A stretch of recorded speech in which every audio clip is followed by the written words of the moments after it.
Hey everybody, so before we start today, I just wanted to say that since I've hit 100,000 subscribers, my next goal is 125. So if you haven't hit that subscribe button yet, please consider doing so, it really helps.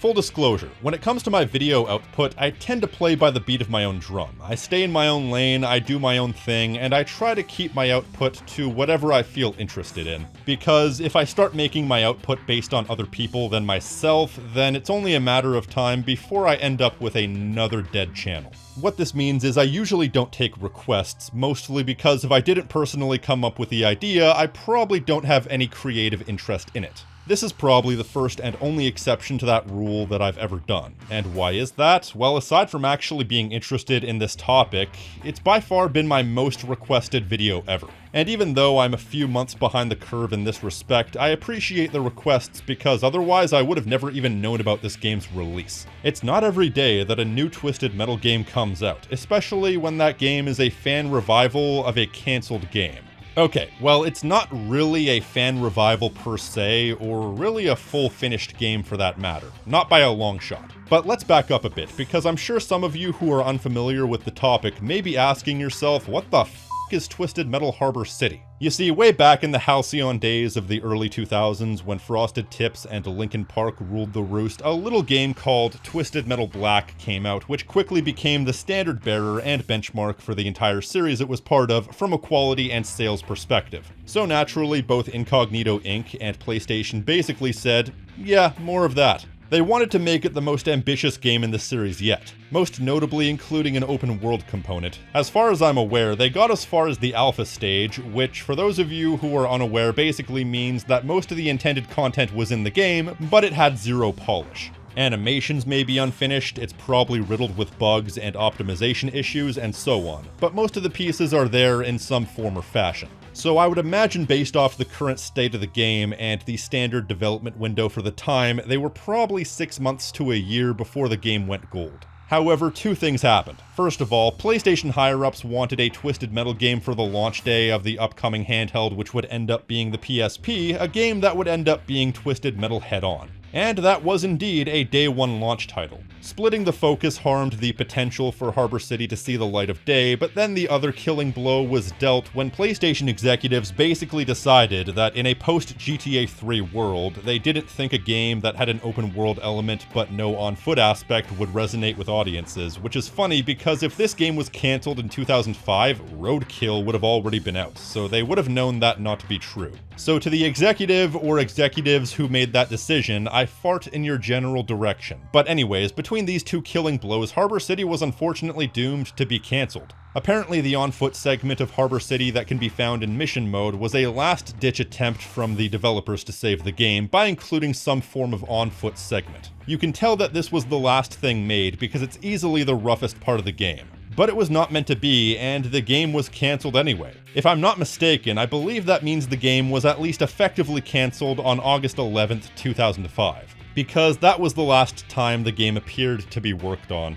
The only remaining impact the game ended up having was Twisted Metal Lost, which we've covered previously on the channel. Basically, David Jaffe took it upon himself to take all the finished parts of Harbor City and stitch it all together into a bonus game in the special edition of Head On. He included 4 completed levels and the on-foot segments in what was called Sweet Tour mode, which is a sort of zero-stakes collectathon, and it was all stitched together with a metatextual story that was amateur creepypasta levels of bad. If you want more information on all that, you can check out my video on Twisted Metal Lost. In brief, Twisted Metal Harbor City was the cancelled sequel to Twisted Metal Black. Naturally though, that is not dead which can eternal lie, and with strange aeons, even passionate fans may revive your game. Now, I don't have a list of personnel who worked on this release, but I can say with certainty that the frontrunner of this project was User Unmutual. What I think happened is that this person and their team, I believe with some help from an archival group called Vault of Osiris, it's Cult with a V, got a hold of what amounts to the final dev build, then did some voodoo magic of some description in order to get the game running on PCSX2. Well, sort of. You have to run a batch file, which I think implements some sort of modification to the version of PCSX2 that it's working on in order to get it working properly. To those of you who are unfamiliar, PCSX2 is the leading PS2 emulator. I use it for my videos all the time. I don't know what kind of black magic went into this, as I'm not a programmer, but all that matters is, they got the dev build, they got it working, and that's that. You can even play it right now if you want. I'll post the link in the description. So honestly, round of applause for the team responsible. This is kind of amazing. I guess for those of you in the comment section, just post the clapping emoji. I guess that constitutes as a round of applause. Now, there are a few questions I have about this game as it sits. My first question would be, what kind of modifications and how many modifications did the people who got this working as a public release do to the game? Because my gut feeling is telling me that this is the alpha build of the game as is, with very few modifications on their end, but I could be wrong. Like, there are 4 separate patches running, and I feel like they probably made those, but beyond a gut feeling, I couldn't tell you how much they did beyond that. And I wish I knew, because, let's be honest, I'm gonna be talking mad shit about this game, and I would feel awful if it later came out that something I talked shit about was something that one of the people who worked on the public release had worked on. So I just want to say preemptively, if I say anything bad about something that Unmutual or his team worked on, I sincerely apologize. Though if anybody on the team are watching and are willing to listen, I'm just gonna throw my hat into the ring. I'm gonna shoot my shot. If you guys are willing to create any more patches for the game, I would turbo appreciate a widescreen patch. It's usually a patch that comes with most games on PCSX2 by default, and I've heard it's also easy to implement a widescreen patch, but that's also my experience on PC, and it might be more difficult on PCSX2 when you're working with someone else's code. So it might be unreasonable, but I figured I'd ask. I mean, I could just force stretch it to widescreen, but doing that also gives me the urge to do something that would get this video demonetized. And a slightly more unreasonable request would be a deinterlacing patch. Yeah, you see those weird lines that move inconsistently to the actual action of the game? Yeah, that's interlacing.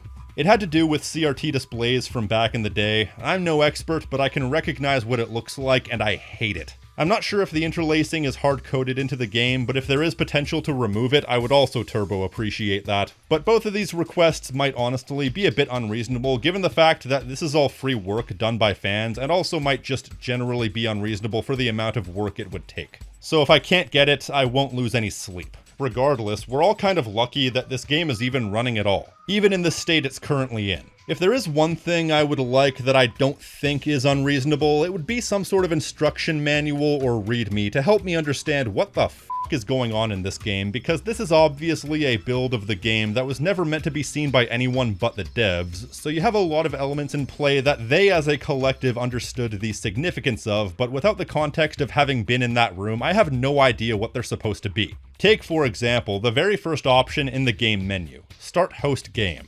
What the hell is even that? It exists outside of both single-player and multiplayer options, so clearly it has some major significance. But if you click on it, you find yourself in an empty map as Roadkill, fighting another Roadkill. If I had to make an assumption, an educated assumption, it's probably some sort of test mode. The type of test mode where you compile all the completed elements of the game to test them one by one, whether that be enemy AI, pathfinding, collision, NPC cars, all that stuff. You want to compile them here to test them out to make sure they're working as intended before you start putting them into structured levels. But like I said, that's only an educated assumption based on context, and I would love to be able to know for certain. When it comes to other aspects of the game I have no context on, let me tell you a story. When I first played this game, the camera was far too close by default. Normally, there's only a single button you need to press, or possibly 2 buttons to press to adjust the camera, and unfortunately that's not the case here. Pressing select brings up a debug mode, and that's something that's incredibly daunting if you aren't already aware of what each of these options do. There's something like 83 options. Thankfully, once you go down the list and find the camera options, it's actually quite simple, but as for the rest of these options, I have no idea what half of them do. And I'm afraid to fiddle around with them lest I completely break the game, because I'm not even kidding when I say every time I fiddle around with one of these settings, it's a 50-50 chance that the game will end up crashing. There were times when the game crashed for no apparent reason in my experiences, because when you're dealing with a game this unpolished, you have to expect catastrophic game-breaking glitches to be left in like that, so it's not like this game needs the extra help in being unstable. But at least when the game crashes, you know the game crashed. Meanwhile, there are a lot of instances where you will clip into a wall and fall into infinity and then have no recourse to correct your path other than quitting. In most games, they implement a system where if you fall a certain distance below the map, you'll automatically be teleported above the ground, and they have that in certain modes here, but not all of them.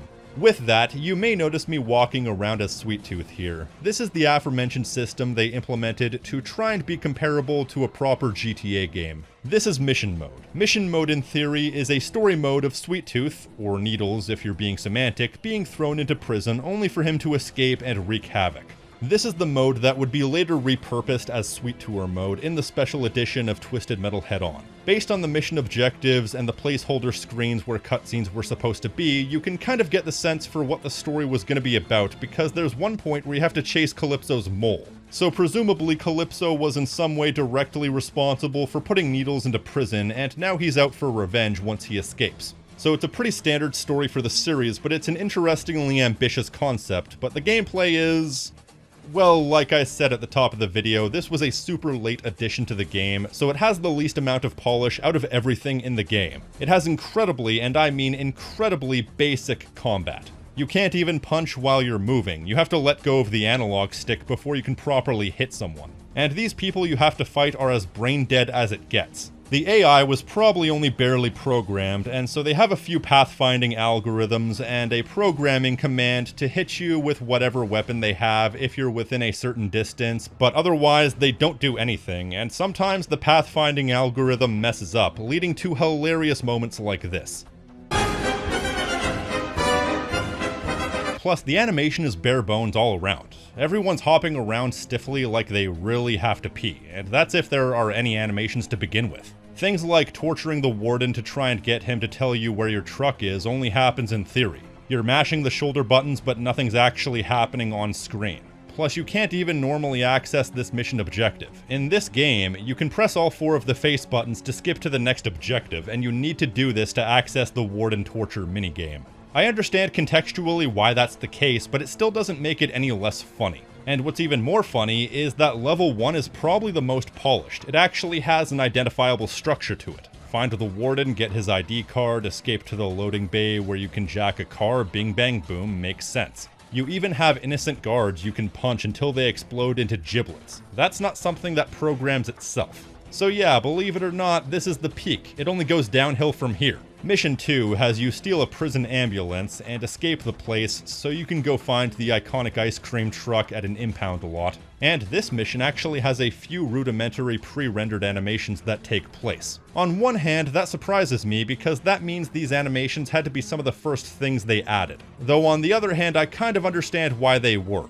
This is a very linear mission, but it's also a linear mission where the contextual moments will force you down a separate path. Like how they'll blow up a tunnel forcing you to backtrack, kinda like this one moment in the original God of War. So for this mission to work even from a testing phase, they had to put those animations in to establish the context of why you're having to backtrack or go down a specific path. And they're still really unpolished, so I'd imagine they're just placeholders that get the point across. But eventually you find your way to a town and get to the impound lot. There were a few things I noticed at this point. First of all, there was a surprising amount of destructible environments even at this point. Entire buildings you could drive through, scenery you could destroy. There was a lot of detail even at this point. And that actually only becomes more apparent as we go on. The second thing I noticed is that when you reach the predetermined end of the mission, it doesn't automatically put you into the next mission. You actually have to quit out and activate the next mission manually. This really is giving me a deeper look into how many small details we take for granted when it comes to game development. Missions don't automatically end unless they program them to. Cutscenes don't activate until they program them to. It's easy to forget that every instance in a game is a specific occurrence that needs to be accounted for. Mission 3 is in the impound lot, and this is where they implemented certain other features like climbing or shimmying along an edge. Let's also not forget the various traps that aren't programmed to do anything at this point. This is the second area you could walk around in and explore in Sweet Tour mode. If you're familiar with that version of the level, there's nothing more to it here. The only difference is that now we understand why it's here and why the ice cream truck was at the end of the level. Also, trigger warning, this level has junkyard dogs that you can, well, yeah. Mission 4 is a battle with the cops downtown. Now that you've escaped and have your truck back, they're trying to take you back in. Makes sense. It's a very traditional car combat battle in the downtown level. Mission 5 is more of the same, except where you're fighting a bunch of people in an area with a carnival and a stadium. I think this is the city center level. The reason why you're fighting these people is, well, I don't know. And one thing I really noticed about this level is that you can see that there were aspects that would eventually be made into the carnival level from Twisted Metal Lost, but only certain aspects. So it seems like the finished levels are kind of a mashup of finished assets. Then Mission 6 is where you have to chase down the aforementioned mole, however he only runs for a little bit and then it turns into a standard battle. I'd imagine if this were a finished level, you'd have to chase him down without destroying him. The first time playing this mission, I had a sense that the game was on rails for this chunk because I found my controls were taken away from me. And maybe that's still the case, but then about a minute into the mission, this happened.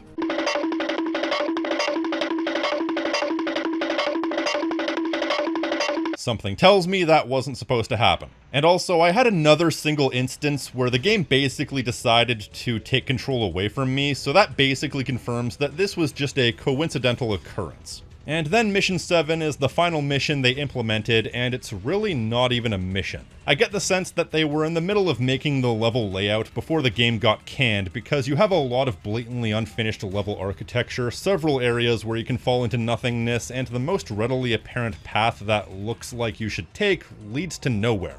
There's no NPCs, no obvious structure. This is basically a test stage at best. I'm assuming there were supposed to be several more missions. 7 seems like a low number, even in a series where the average playtime is about an hour, and it's a shame we never got to see whatever the final boss was that they would have cooked up for this game, but them's the breaks, I suppose. If I were to describe this game mode with one word, it would be rough. It's barely playable at the best of times. I do appreciate what they were going for here, and I really wish I could have seen the finished version of what this could have been, but as it sits, I mean, it's a nice novelty, but even as far as the different aspects of this game are concerned, it's really not worth playing around with. Even by the standards of this game, it's completely unfinished. You're better off just sticking to the other main modes, and when it comes to those modes, this game is basically what you'd expect. One of the things I was interested in seeing was how the alleged open world aspect would be implemented, and I'm actually impressed with what they did, because they opened up the world without having to sacrifice the traditional gameplay.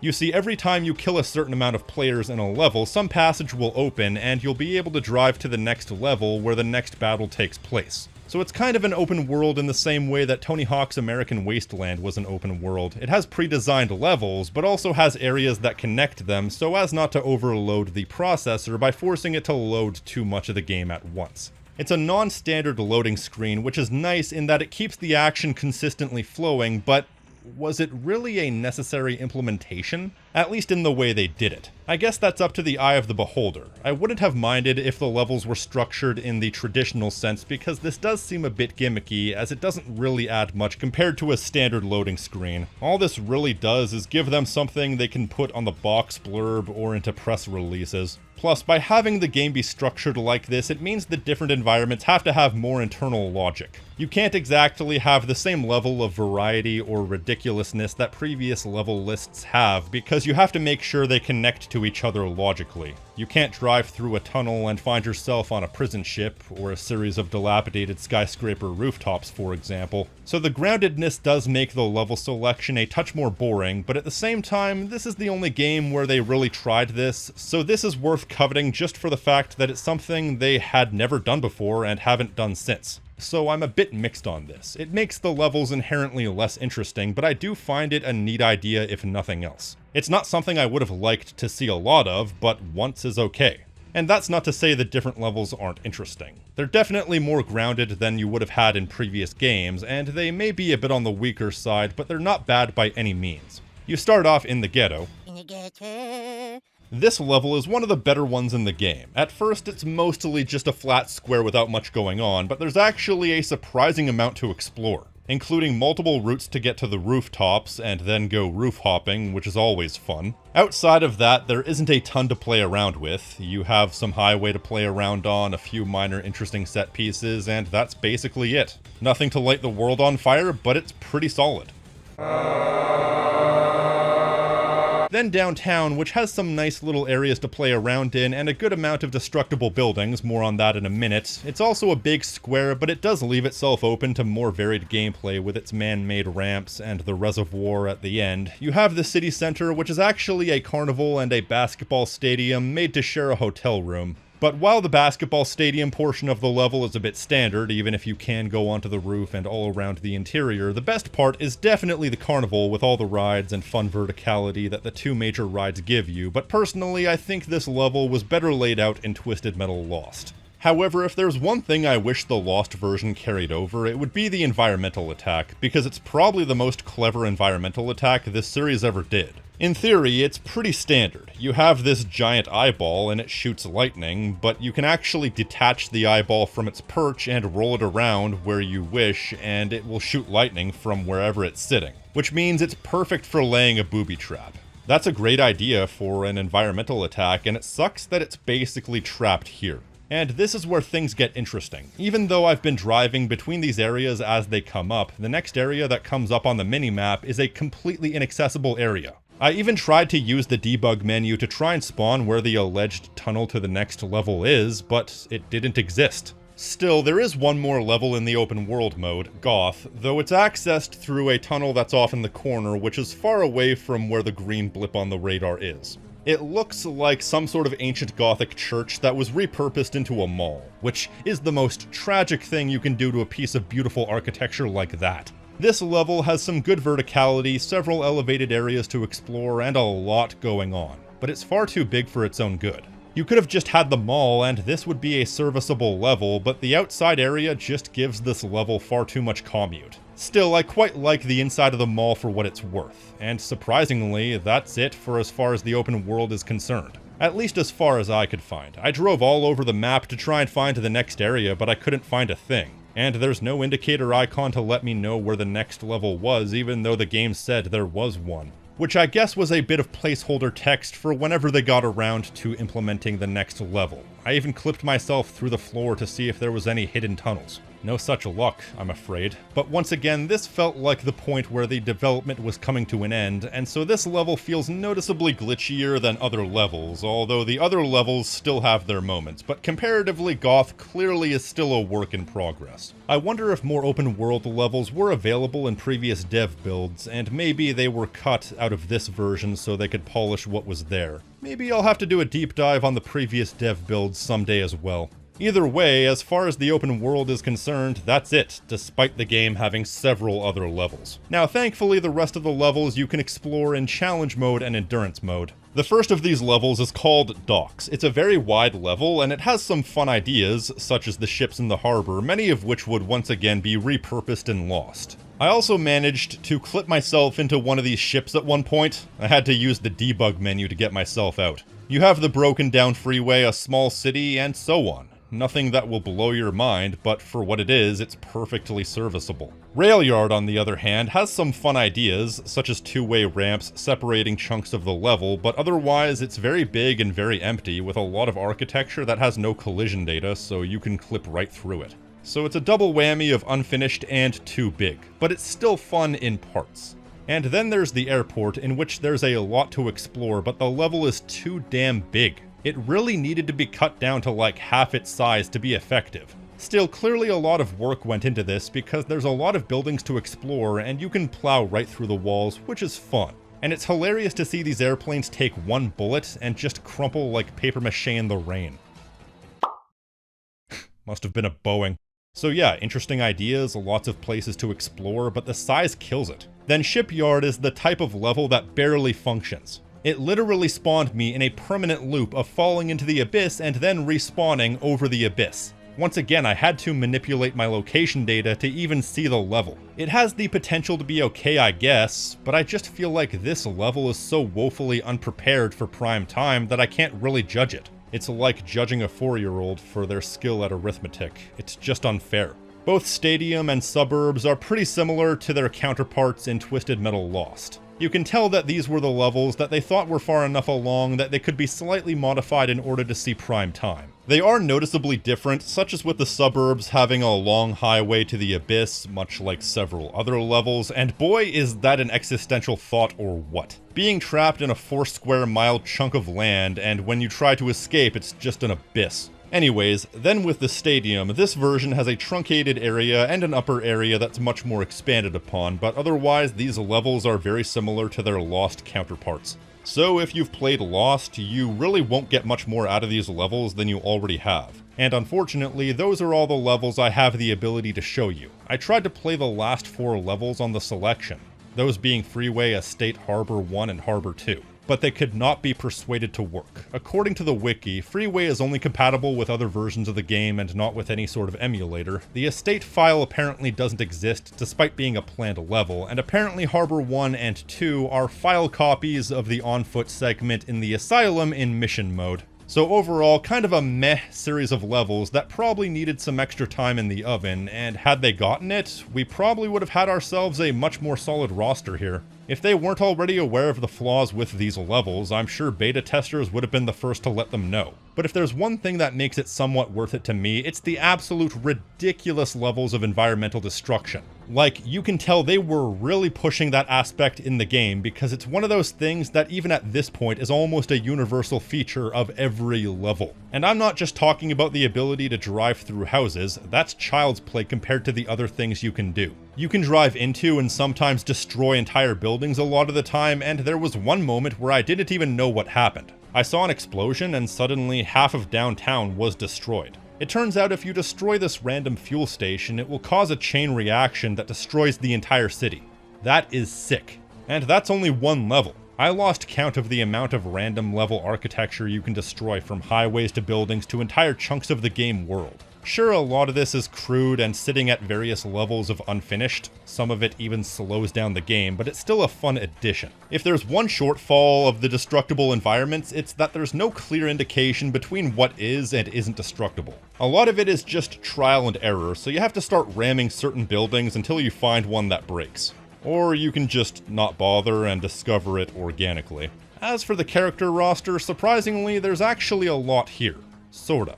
It's worth noting that the roster of cut characters is pretty significant. You actually have just as many cut characters as you have characters. And that makes me wonder something about this series towards the latter half. You see, once they had an established roster of characters, I wonder if they started making character models for as many as they could and then decided as they went along who was going to stay on the roster and who was going to go. Because why else would they cut so many characters? I was excited to see that the roster this time around included Pit Viper. We haven't seen Pit Viper since the very first game. And we also have 2 new characters, Stock Car, which would later become 12-pack, and some old pickup which never really stuck the landing. It's worth noting that the amount of effort that went into making new characters that they couldn't just copy and paste from Black is pretty inconsistent. Like, instead of having that SWAT car for Outlaw, they gave him a more traditional look, fit with Slender Man in the back, for some reason. You also have Mr. Slam, who wasn't in Black, and yet they decided to design and implement his classic special attack where he picks you up and slams you into the ground. Which is probably one of the more elaborate special attacks to program, but then for some reason, Pit Viper, Stock Car, and Old Pickup all have a placeholder special attack, which is just Spectre's special attack. That's really strange. I can understand not having a set attack for Stock Car and Old Pickup, but Pit Viper? They already had a set special from the first game, and they already displayed that they're willing to make new special attacks, even at this stage, so why Pit Viper got the shaft, I have no idea. Otherwise, whoever else you play as, you know exactly what to expect. Well, in theory you might know what to expect, but what you might not expect is a much weaker feeling experience overall. This is where we kind of get into the issue of how much an experience relies on the details. You see, I don't think this is a bad game to play, not by a long shot, even at this point. It's obviously based on the Black engine, don't take that sentence out of context. And Twisted Metal Black is great. Much like most of the rest of the games, it always felt kinetic and explosive. But I find the experience here feels more like a flatline. It doesn't feel innately fun to blow the crap out of your enemies. I've heard it said that the key to visceral gameplay is to start adding details and never stop. And that pays credence here because when you take away all the polish and the details, what you're left with is kind of dull. I mean, there's no music for a start.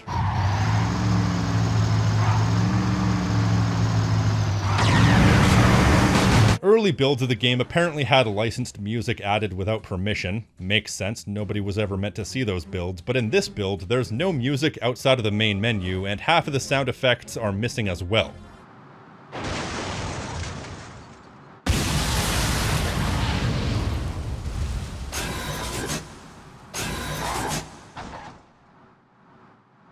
Though in fairness, the menu music only showed up half the time, so I'm wondering how much of the audio issues were due to unfinished sound design, and how much had to do with the game glitching out. But either way, aside from that, so much of the general visual detail just isn't there yet. So everything as is just makes the whole experience feel a whole lot less impactful, but once again, I'll say what I've said multiple times now, that's just what you get when you take a build of a game that was never meant to see anybody's eyes but the developers. And that's something that kind of paints the entire experience and pretty much makes any criticism I can give this game null and void. Because of course all these issues exist. The game is half finished. It's fun to point these things out, but doesn't really ultimately mean anything. Besides, this game does have a very distinct novelty to it. I remember when Ross Scott saved the game Bit-Bop 3 from extinction. He described it as like discovering one of the old frontiers of gaming. Something that very few, if any, had ever seen before. I kind of feel the same way about this game. It's interesting to explore one of the old frontiers knowing that very few people have ever laid eyes on this, and very few were ever even meant to lay eyes on it, even if it is woefully undercooked. When you're exploring one of the old frontiers, this is honestly about as good as you could expect it to be, and when you really think about it, there aren't many old frontiers of gaming left. Pretty much everything can and has been archived, then played by a million people. It's cool to be riding the wave when experiencing something like this. Though it's times like this that makes me sad to know that Twisted Metal doesn't have as many crazy dedicated fans as other franchises. You know, the type of people who would take it upon themselves to actually finish this game. Something that comes to mind in this situation would be something like Project 06. A one-man fan recreation and attempted fix job of one of the worst games ever made, Sonic 06, in the Unity engine no less. I fiddled around with it, and it's fucking outstanding. It's the type of game that outdoes most of the franchise it's part of, and it's made by a passionate fan, one single passionate fan, in his bedroom. For as inconsistent and at times terrible as the Sonic franchise can be, that's the level of crazy dedication that it inspires in people. Like, just imagine for a second if this franchise had 1% of that level of dedication. If you had a group of people or even a solo developer willing to make a Project Harbor City and could actually take this game and remake it from the ground up. I would pay like $100 a month to that Patreon. Okay, maybe not, I don't think I can afford that, but the point still stands that I would love to see some people try and fully complete this. That would be sweet. That would be sweet tooth. Maybe someday that can happen. Even old franchises like this attract new fans every once in a while, and maybe through luck of the draw, we'll get someone like Chaos X who just wants to see justice done to this curious bit of history. But otherwise, that's it. That's all this game really is, a curious bit of history. Personally, I wouldn't even say it counts in the grand scheme of things, because how do you judge a game like this compared to its finished contemporaries, and more to the point, how do you judge quality when it's clearly not all it can be? So as appreciative as I am of the fact that this is even a thing we can play now, I probably won't come back to it. Not unless somebody actually goes through and finishes it. I also won't be including it in any future discussion, whether it be rankings or anything else. Though that may be subject to change. But that's everything I have to say about this particular build, so I'll say what I always say. If you like this video and want to support the channel, you can like this video, leave a comment telling me what you think, subscribe, and hit the notification icon so you're always up to date on what I'm doing. And if you want to support the channel in a more direct fashion, you can pledge to my Patreon for unique perks and rewards such as early access, Discord benefits, and exclusive content along with these fine folks right here.